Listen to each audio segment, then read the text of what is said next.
Here's something that stopped me in my tracks this week while reading.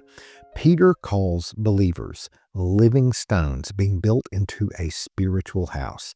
Notice he doesn't say polished monuments and he doesn't say individual sculptures. He says stones. And here's the kicker. Carmen Joy Imes compares us to, get this, Lego bricks. Now stay with me on this because this completely reshapes how we think about our role as Christ's ambassadors. Imes points out something we often miss. A single Lego brick isn't beautiful by itself. It's just a piece of plastic. But when connected with other bricks, that's when something magnificent gets built. Peter writes in his first letter that we're living stones being built into a spiritual house with Jesus as the cornerstone. Paul says the same thing to the Ephesians.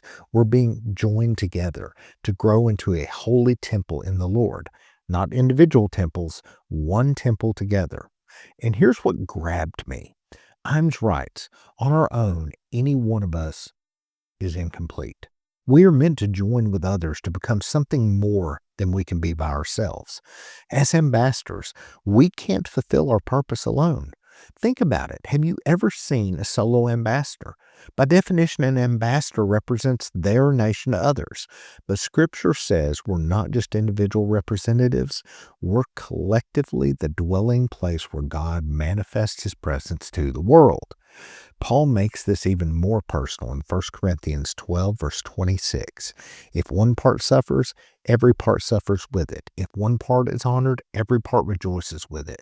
When we isolate ourselves from the body, we're not just limiting our growth, we're depriving other believers of the gifts God intended for us to contribute. Imes puts it powerfully. When we don't show up, some of God's gifts intended for the benefit of others are missing. So here's what I'm wrestling with.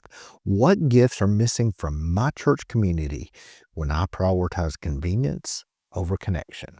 More insights are coming from this book. Reflect Him Well. I'm Steve Sanders, and I'll see you Wednesday. God bless.